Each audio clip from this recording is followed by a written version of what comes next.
Sometimes people love an artist so much they think if you don't understand or appreciate this artist and this artist's work, you will never really get where I'm coming from. For Amanda, that might be Prince. For Marco, that might be Neil Young. For Chris, it might be the Beatles. For Larry, it might be Curb Your Enthusiasm. And that's sort of the topic of today's episode. This is the Kazdoy Closet. I'm Kazdoy. This is my closet full of all the stuff that I love. And today, if you really want to know and get the essence of Kazdoy, there's one thing you need to do. No, not that. You need to understand and appreciate the work of the great, brilliant, hilarious filmmaker, Albert Brooks. I love Albert Brooks' work so much that it's just overwhelming for me even to approach this episode. There was even a podcast about it. It went on for 3 hours. I didn't listen to it because I didn't want to be influenced by it. But I'm not going to go for 3 hours on here. So I just will say there was another way I was going to start this episode. And that's by saying, you know how they say that you really don't regret anything you do in life? You regret the things you don't do? Well, I think I have at least one of those. That's because Albert Brooks was doing a book signing back in 2011. He wrote a novel called 2030. And it was about 40 miles away from me. It was really raining that night. It was like on a school night, and that's when I was still teaching. So I had all these excuses not to go. And I do kind of regret I didn't see him in person, and I didn't get to have a book signed by him, even though I'm not a real book signing person. That was one I wanted. But then again, they also say, never meet your hero. So maybe that's a good reason for me not going that night. Or maybe that's just an excuse. I'm not sure. If you're familiar with the great series, Freaks and Geeks, there's an episode where the young geeks are sitting around and they're listening to comedy albums. And that was me back in the 60s and 70s. I would sit around and listen to, among other things, comedy records over and over again. Albert Brooks was one of those. That might have been my first exposure to him, or it could have been when he was on TV and he did a ventriloquist act, which was just terrible. It was called Danny and Dave, and he was just a terrible ventriloquist. He also appeared on Johnny Carson several times and reduced Carson to tears because he was so funny. In fact, every time Albert Brooks appeared on a talk show, whether it was Letterman or Carson or somebody else, he always had something planned. It was some kind of bit that he wrote out. Sometimes he had props with it. Sometimes he had video to go with it. So it was always a home run whenever you saw Albert Brooks on a talk show. You can see some clips of him on YouTube, I'm sure, if you check it out. Albert Brooks' father was also a comedian, and his brother, Bob Einstein, was on the old Smothers Brothers show. I think he was a writer on there, but he also played Officer Judy. And then he's probably best known as Super Dave Osborne, and more recently as Funkhauser in Curb Your Enthusiasm. He passed away a couple years ago, unfortunately. Albert Brooks' real name is Albert Einstein. I guess his father thought that was kind of funny. I think another first time I saw Albert Brooks might not have been a record, but he did some short films for this PBS show called The Great American Dream Machine. And they were sort of like fake documentaries. He might have invented that whole fake documentary genre that you see in some of the films of Christopher Guest, or in films like Spinal Tap, or shows like The Office, where he had a little short documentary about a school for comedians. And they showed that and several other of his short films on Saturday Night Live. And in fact, they wanted Albert Brooks to be the permanent host of Saturday Night Live. He said no, and then he said, why don't you just have a different guest host every episode? And that's what they did. To put it kind of simplistically, I always saw Albert Brooks as sort of the West Coast version of Woody Allen, but with a lot of differences.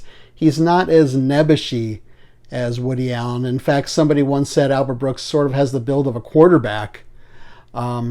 He is smart and sharp and quick, but not intellectual. He is more sardonic, and his humor is more observational, and I think reality-based. He's not quite as shticky, though he can be pretty jokey at sometimes. He's also not afraid to have longer set pieces in his films than Woody Allen does and let it play out to the point of absurdity or sometimes even cringiness. And he usually, his roles in his films, usually he is some kind of media person, an author, an advertising executive, or a filmmaker. So what I'd like to do is quickly go through the films of Albert Brooks, most of which I have, starting with his debut as a feature filmmaker, and it's Real Life, and it's from 1979, his first feature film. He was a writer, director, and star, as he is with all these films I'm going to discuss today, except sometimes he did have a co-writer, a female co-writer, which is interesting. Now this was inspired by a series on PBS called An American Family, about the Loud family, and that was really the first reality TV series way back when, where they just put cameras in the background and filmed what was happening in this family. So this could have been maybe the first fake documentary, aside from those short films I mentioned earlier.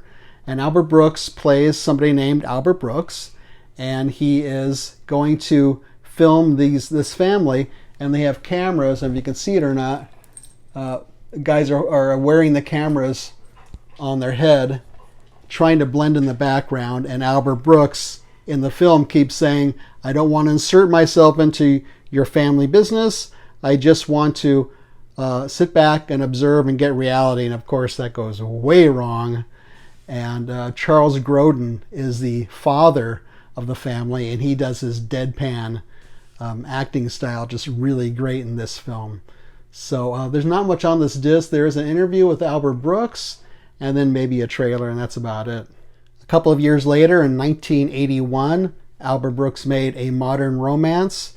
I try to think of this as sort of the West Coast version of Annie Hall, though of course it's a lot different. There are some long set pieces in here that are just amazing. There's one point where Albert Brooks is getting high in his house, and it goes on for, it seems like 15, maybe 10-15 minutes, where he's just high and he's kind of mumbling to himself. He's all by himself and all these neuroses are coming out. He's very neurotic in this one, even though he says he doesn't like the word neurotic. He says it's just people working through things. So hey, he's the artist behind it, so I'm going to go with him. There's also a great scene where he wants to start a new life, and he tells everybody, I'm starting a new life, because it begins with him breaking up with his girlfriend. And then, of course, he dies to get her back through the rest of the film. So he goes to a store that sells athletic equipment because he wants to start jogging now.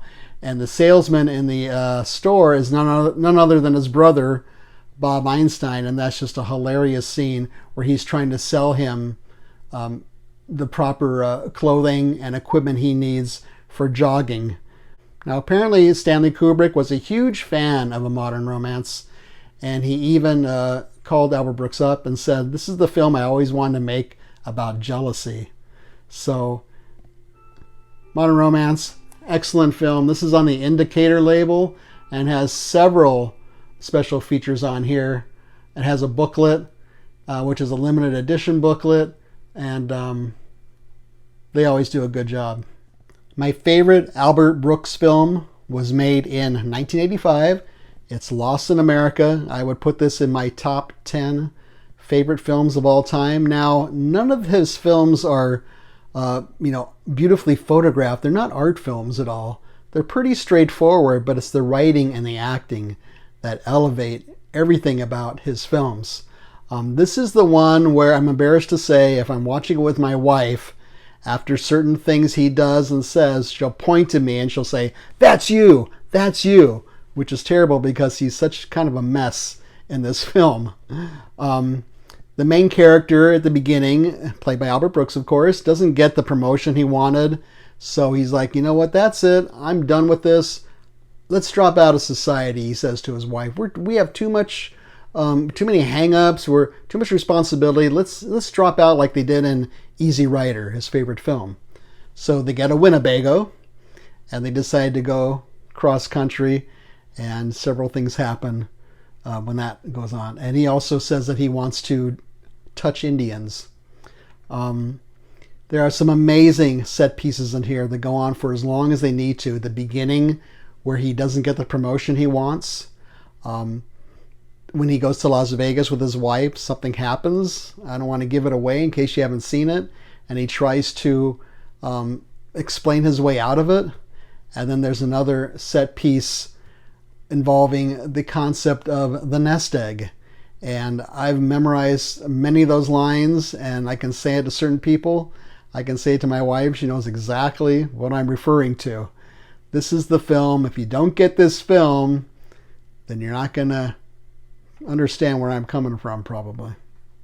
This particular disc is from the Criterion Collection and includes several extra features, including a booklet and including some interviews with Julie Haggerty, who played his wife in the film, and with Albert Brooks himself. Now, the rest of Albert Brooks's films, I think, are more gentle, but still, I love them.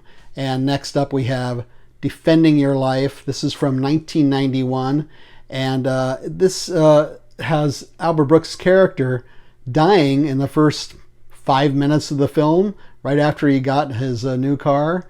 And, you know, there's no spoiler alert there because that's what the film's about. He goes to some sort of purgatory. It's called Judgment City, where he has to watch clips of his life story sort of on trial, and then he has to prove that he's worthy of moving on to the next step in the afterlife. Great cast. You have Meryl Streep, you have Rip Torn, Lee Grant, and Buck Henry. And this is another Criterion Collection disc. Came out not too long ago. It's got a booklet and an interview with Brooks, and then an interview with a theologian about Brooks's vision of the afterlife. In 1996, Brooks made Mother, which is about his character. He's been divorced twice. He can't figure out why his relationships aren't working out. He thinks maybe as an experiment, if he moves back home to his old room and moves back in with his mom, he'll understand why his relationships keep failing. Debbie Reynolds plays his mother. Now, originally, Albert Brooks wanted Nancy Reagan to play this role. She declined. But this is another very funny film, and more neuroses from Albert Brooks' character and from the person who plays his brother as well. This doesn't have too much on it, just a trailer, and I think that's about it. Now, after Mother, Brooks made a film called The Muse, which I do not have. At least I don't have it yet. That was in 1999, and that's when he plays a filmmaker who is kind of stuck. He can't come up with any ideas, and he's heard about this woman that people hire who is a muse. She's played by Sharon Stone, and so he hires her, and things go from there. And he has some people from the business, the film business, show up, such as Martin Scorsese, and do cameo bits in that film. But the next one I do have is from 2005, and it's called Looking for Comedy in the Muslim World. And this was in the wake of 9/11, and he is playing, again, Albert Brooks, and he is sort of commissioned by the U.S. government to investigate whether certain Middle Eastern countries or other foreign countries can understand our comedy, and we can all kind of come together through comedy. So he is looking for comedy in the Muslim world to see if they will laugh at the same things that we laugh at. And in this film, he recreates some of his famous bits, like the ventriloquist bit. And then it's a good film. It's not his best effort, but I think all his stuff is really good. And in fact, you know, I once heard that he really wanted to be a serious actor, and he has done some serious acting roles more recently, and I believe this is the last film though he's made, so hopefully he's going to make another one.